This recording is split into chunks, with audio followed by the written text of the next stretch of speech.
For too many years, families of children with devastating illnesses have felt helpless as they watch their child suffer. Today, they're taking matters into their own hands and finally finding relief treating their child with cannabis. These are their stories.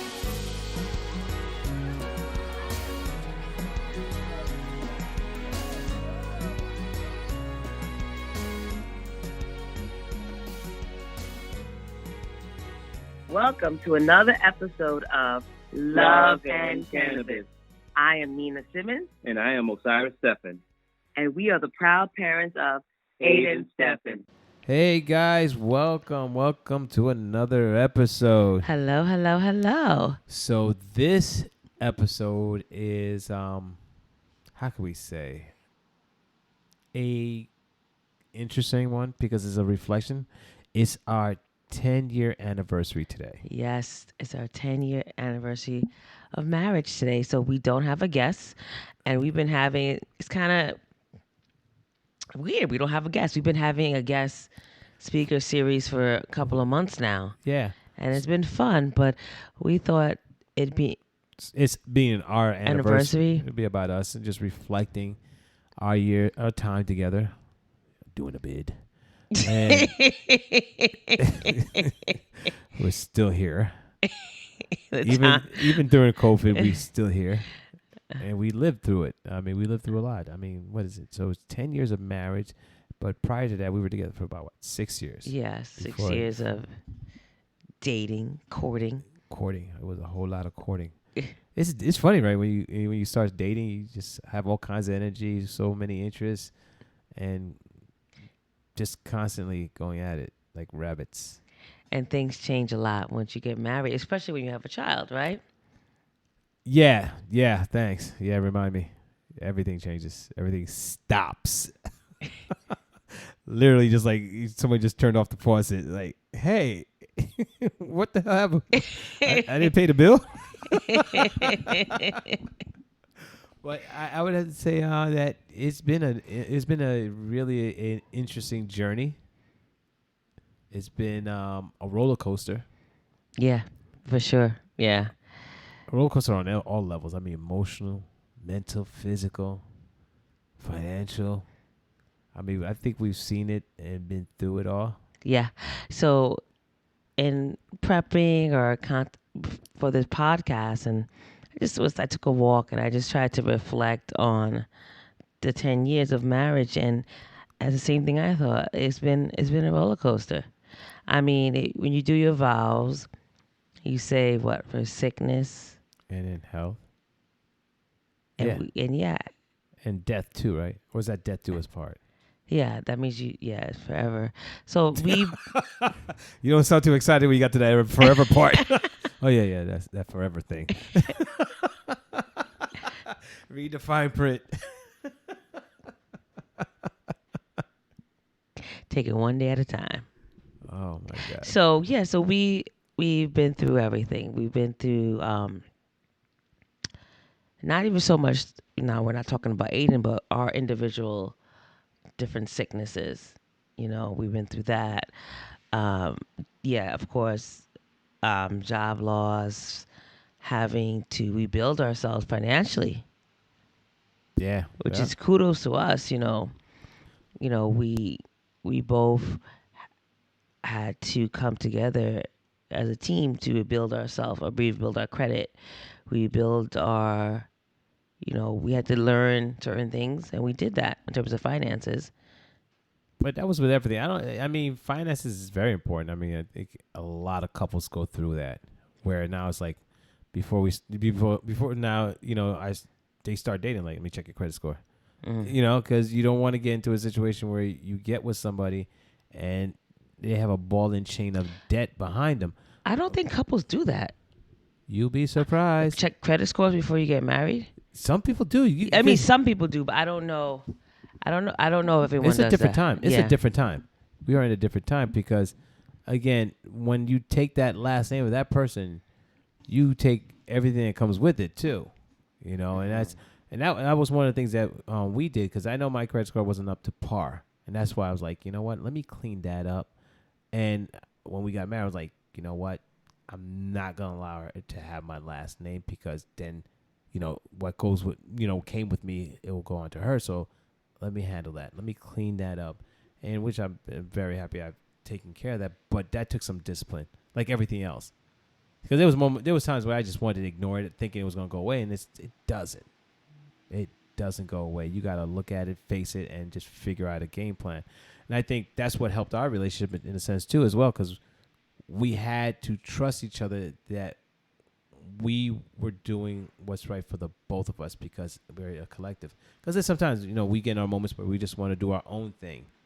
But you realize at the end of the day, it's a us thing. It is. It is. No And matter I what you think try to do. no matter what you try to do, there's so many couples that, say it's like, that's his money or but when it comes down to it, it's a us thing. Everything is a us thing. Well, yeah. Remember when we first, before we decided to have Aiden, we talked about like what's going to be our value system. Like, what are the things we value in putting this family together?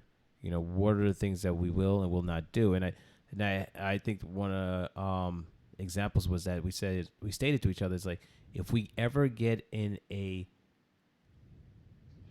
debate over something or an argument over something, that we would not do it in front of Aiden. Mm-hmm. We would not get into a fight. We would not escalate our voices in any way that would trigger or let him see it happen. That was one of our sound agreements. And the other agreements that we've had was, if we both don't agree on something where it's like at a stalemate, we don't make a move. Yes, that's true. That's true. And I appreciated that because that helped, because it allowed us to evaluate each other's, views, points of view of what what we were trying to deal with. So, that gave us time to talk about it. Especially we didn't make it to a pressing issue, because it would have been just almost like a power trip. Who's gonna be right? Who's gonna get their way? Mm-hmm. That doesn't help in a relationship. I think, just ask you a question. What have you, in the 10 years, yes, what have you learned about yourself? So whatever I say can and will be used against me? I mean, yeah, it's a podcast, so. Alrighty then. What have I learned about myself? I think one of the things that I've learned, that I am more patient than I thought I was. I'm still working on it. It's a work in progress, but I am more patient. Before I was impatient. So you've gotten more patient over the years? Yes. Okay. Yes. I was totally impatient. I mean, even having conversations with people, and if I know what they're saying, I'm ready to fill in their blanks. That time, like, as you're talking to them, they're like, before they can get the word out, I already said it. I've stated it. I've learned to stop doing that. I've learned to listen more. Gotten some more compassion, really. I've been very more compassionate. What are the other things? Be a bit more trusting in letting things go. Don't have to hold on to a lot of things, because that tended, drain me at times. It really did. It wore on me. I was like, dude, let the shit go. So what? She keeps the toilet seat down. It's all right.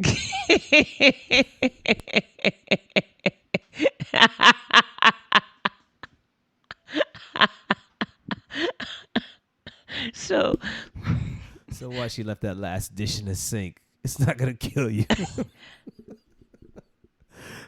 So she, it's those things you tend to give up. It's like, oh, I'm gonna kill myself because that glass is just sitting in the sink all by itself. It's not that serious. But for me, it was always, it's either that or the laundry. But with everything else going on, it's like, you took the time out to stress this. Yeah, you just got too much time on your hands. And I've learned to work through that, because I see the world in a different way. I feel like things have to be organized. Things have to happen in a pattern. I look at the life in a pattern. But if something's out of place, it throws me off. It's almost somewhat autistic or something, or OCD in a way with that. But in a relationship, it's kind of challenging because you're like, why aren't you like me? Why don't you see the things I see? Why don't you do what I do? And it's not the case. It's not the case. So, same question for you. You know, what have you learned about yourself in past 10 years that I don't know? Oh, I learned that there is different things that I did not resolve from I could say childhood, teenage years, early adulthood that were trickling in to the marriage, and I would get triggered very easily by certain buzzwords, and I had to take a step back, and first I was blaming you. Oh, So you were psychologically abusing me? well, in my head, I guess. So in my head, it's like, it's him. He's annoying. He I would say the same thing about you. he's So in my head, I'm like, he's annoying. He triggers me. He doesn't know what to say. He just says the wrong things at the wrong time. He's insensitive. Doesn't have empathy. So Did you leave anything out?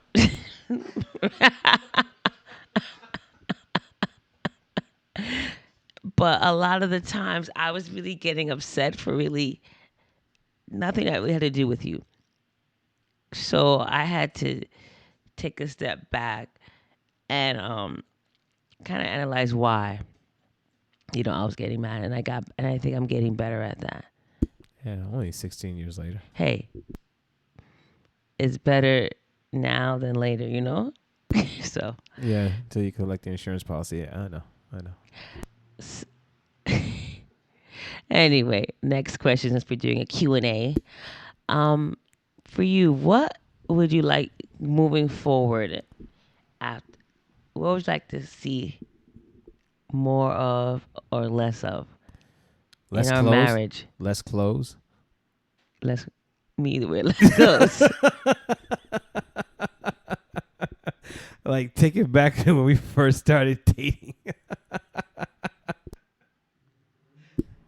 That would help. It help with the visual effects, those down days. But I know when you have a kid, your sweatpants and t-shirt all day long. Okay, so he'd like to see less clothes on me. Everybody has a wish list. But seriously, what would I like to see? This would be more on my part, I guess. More family time. I'd like to see us do more family time, because I get caught up in trying to do too much of other things and not spend enough family time, despite everything we've been through. More of, I guess, us doing, you and I doing like more business idea things. Things that I like to do. Like to see us get involved in, pushing a business idea, working together as a partnership. But I know that that's not your thing to a certain extent.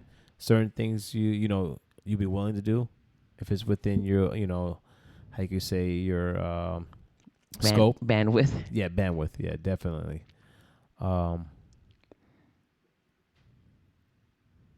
Hugs are great. Hugs are a great thing. Yes, I guess that's the one thing. I can try to be more affectionate. I am not a touchy person, or, Yeah, I know. so I could try to be more affectionate. Yeah, I'm not asking for much. Just a hug. Hell, I'll take a high five. A fist pump? Fist bump. Well, it's COVID. Elbow pump? Yeah, I'll take an elbow bump. You take whatever. Yeah, right. Okay. I can work on that. Like, I didn't really come from a household that, was very affectionate. So it's very awkward for me to give affection. I can understand that. I came from an affectionate home, so my mom was always the huggy kissy. Always hugging no matter what. Kissing you all the time. Touchy feely. So yeah, that's so, us starting to date, I was like, wow, she doesn't really give hugs, not about the kissy stuff. I'm like, It's gonna be interesting. So I would have to say that for the first few years, I felt like I was being deprived. I'm like, just need to make human contact. I am drowning in an empty void. Please touch me. Hold me. Oh my God. So it was some like empty moments. Even after intimate night, you get to hug and cuddle. I think it lasted about 15 seconds. You're like, all right, get off me. Yeah, I like to sleep alone. Yeah, we're like, wait. There's times I would have like to check to see if you're on the bed. I'm like, what the hell is she? Like all this room. Yeah. I don't like to sleep in a spoon position, as people would call it. Yeah, the spooning. I was like, wow. And I actually, too, I remember one time, do you spoon? Not really. I'm like, should I leave the money on the table? What? Actually, I do accept tips.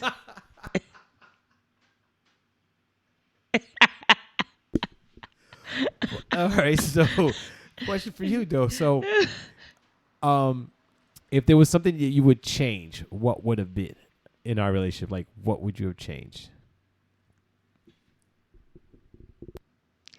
I think we just started to develop this open communication.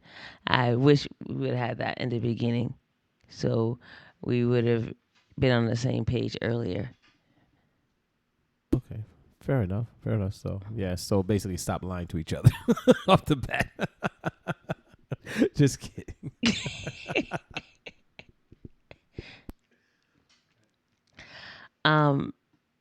So I want to address something.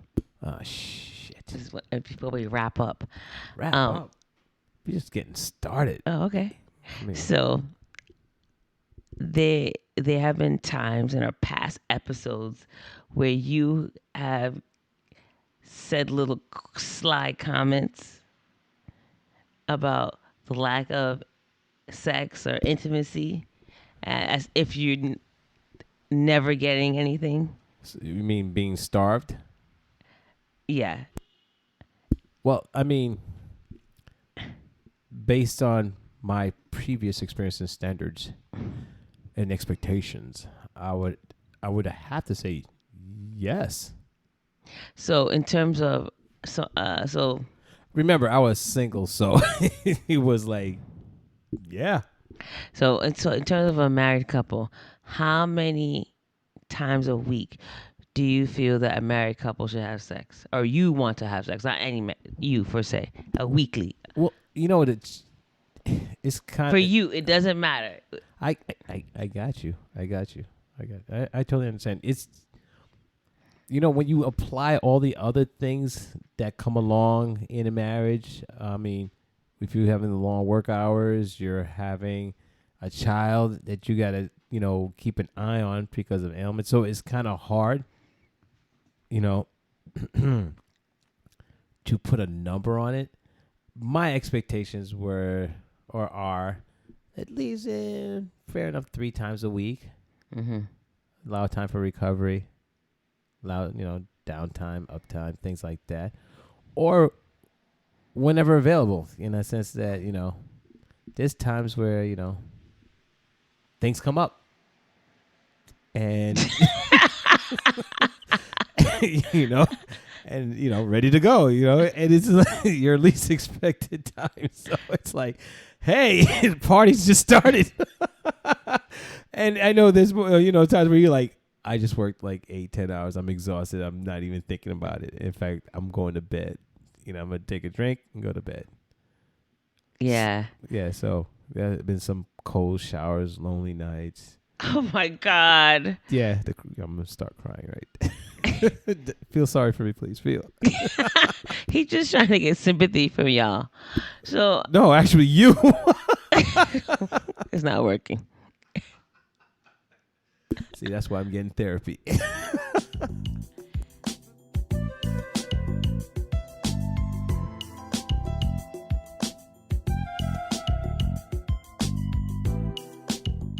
For me, it's, I guess because I can't speak for all women, but for for women, and you have kids and you're working full time and you're not really sleeping well and having, other things going on, it's like that's like the last thing I'm thinking about, honestly, is having sex. Well, it's interesting for a man. That's the first thing I'm thinking about. I know, and I didn't know that. So that's hard. It's like we're on a different, spectrum now. In that as well. So it's like, how do we make the word they say is compromise? How do we meet in the middle? And so everybody's happy. Yeah. Because it's like I know men, you guys think about it daily. I don't know. For me, I really never ever think about sex. So, well, we are men and Yeah. men that testosterone. So that's our fuel. That's our gas in our engine. So, But I know some women that are like that. Like you just did. Like they said they have daily or. really. Yeah, no, some women they have to have it, and they especially in a marriage, they're like, oh no, like it can't go, and there's no dry spells, and yeah. So I guess every woman has a different libido or sex drive. Yes, tell me more. I'm just like living vicariously through someone else. Yeah, so I'm not sure if these women are less stressed. Like for me to really enjoy sex and to be relaxed, I have to feel good, like mentally, and be happy. And I mean, there's not gloom and doom, but for most days that's not the case for me. And I think that has to do with your lack of sleep. I really think that stems from you just not really sleeping through the night completely, because you tend to have some nightmares, or you're just restless. Because I come in the room and I see you're just like tossing and turning, and you're not in the same position which you were started out. So I'm like, you're not really restful. So when you wake up, you're just as exhausted as when you went to bed. So you're not gonna be completely there. Yeah, most of the time. Yeah, it's just like, I'm just dragging myself by. I'm 2 cups of coffee in. Yeah, exactly. You got it. I've seen that, and I've been there too. So I understand. You can't perform. You can't do anything when you're exhausted, especially if you tie in work schedule. You tie in taking care of a child. You tie in also the part of just trying to take care of yourself. It can be a job, and it can be a job as well. So I understand, and I'll work with you. We'll take a look at your calendar and see if we can pencil in some time. Thanks. No, thank you. So, I have a question. Would you have thought twice after we met if you saw your future was going to be like this? Would you have still gone forward? When you say, hindsight is 20/20, or if I would have known this would have been my life, I would have probably not taken that call. I wouldn't have responded, after we met. He's like, yeah, that guy, delete. You know what? I don't know. I mean, yeah, we have been through some very, hard times. I'm not gonna lie, but I do feel like that's kind of normal in most marriages. I mean, for us, it was kind of squished up in 10 years. Some people have, within 20-year marriages, and then some people have it way worse than us. Agreed. Physical abuse, verbal abuse, death. So, if I feel like right now we're gonna come up, everybody has their winning season, and I hate the word losing, but there's never gonna be a time, and where it's always gonna be happy, and it's gonna be perfect, and you're gonna have money, you're gonna have the car, you're gonna have everything.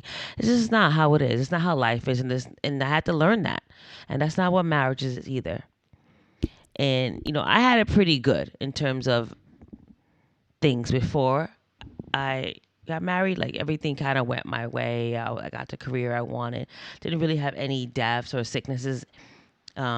growing up, a pretty great childhood. Traveled, did this, did that, had great friends. Call your own shots. Called my own shots or whatever I wanted to do. So I thought that was life is. You just get what you wanted, for the first 30 years of it for the most part, And then you met me. And well, it all changed. Yeah, and things change like very fast. So it was just that's how life is. Like I remember my grandma, rest in peace, she would always say, she says when people have it good, she's like, oh, nothing ever happened to them. And she's like, not yet. She would always say that. And at first I was like, oh, are you being cynical? Like, but she was right because no one goes through life untouched, unscathed, Yeah. like clean. It's just, and even if you think, because now we're in this social media era where everyone just posts, their joys and all kind of stuff on social media, that you think, Susie's having a great marriage or a great life because of her posts. And then you tend to say, well, that's not my life. It's not true. Susie has her problems too, but she's just not posting it, of course, on social media. Yeah, because nobody wants to really see sadness all the time because they have sadness within their own life. Yeah. So they have that issues going on, and for us too as well. But we will show a balance that we show both, the hard times and the good times for the most part. That's interesting. What about you? If you saw, your future, would you change? Would you not do it? Yeah, I'm gonna be honest. Prior to meeting you, if I would have thought that, if I would have saw my future that way, I probably wouldn't. I would have probably been like, Nina, you seem like a sweet girl, but yeah, I'm just gonna go this way, because I don't know if I would have been built for it just to go through that, because it would have been some pain, ups and downs, and to deal with that. It would have been hard. Not so much about the marriage itself. No, it would have been both. Really. Yeah, it's really both. Yeah, it's really both. You can't separate one without the other because it would take I guess a different mindset to deal with that. I would have had to been ready to evolve, and I don't think I was ready to evolve just yet because I was in the process.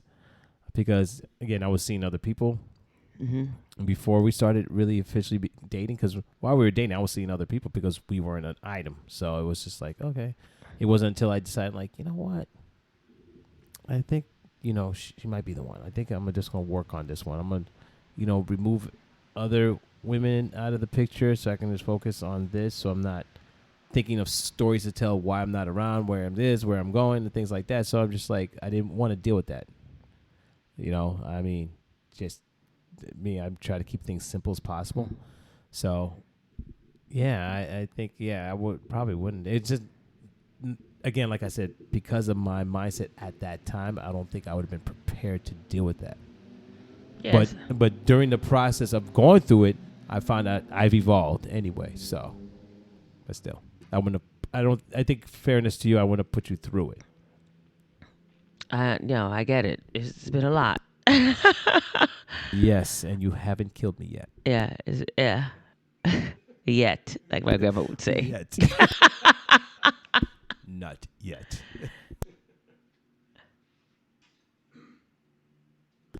So, how do you see the future? I don't know. Like, I just have to you take one day at a time. Like, you can't, I know some people say speak your resistance, and I go back and forth on this. You cannot. No one wouldn't think that we would be in this pandemic. Things are going to happen that you cannot control, and you're not in control of everything. We moving forward, I would hope, we have a winning season and get a little bit of respite, but it may not be that way. We don't know. So whatever times that we have together, I just want it to be fun and to make the best of it. Agreed. You're a road warrior. I give it to you. Because you've been there. You've challenged me more ways than one, which made me for the better. So I really appreciate that and got me stronger in a sense. So I would say, yeah, I'm looking forward to the future. I'm looking forward to things that we can do together collectively and as a family. Also take on any challenges, because I think we've been through the worst that life has to offer, especially the things we've experienced. So yeah, buddy, it's us, right? Road dog. Like I remember we were saying, it's like I remember we were in the thick of things, and we were, isolating ourselves from friends, from family, because we did have a good period when we were doing that, and we were just like, we have no one else. It's just me and you. We really don't have anyone else, and that's how we felt. So yeah, it's just you and me. Yeah, it was. And not to say that there wasn't times where we thought about walking away from each other too. So we were at that moment where it's just like, yeah, I can't do this. I cannot do this anymore. Every day I'm calling somebody and complaining. She's driving me crazy. I can't take it anymore. I just want to get out. I'm leaving tomorrow. I'm swear to God, I'm packing my bags. Come back, get some sleep. You want breakfast? I'm making some eggs. It's like every day is like, this is the date. This is the date. And that day never comes. And it's like, I'm here.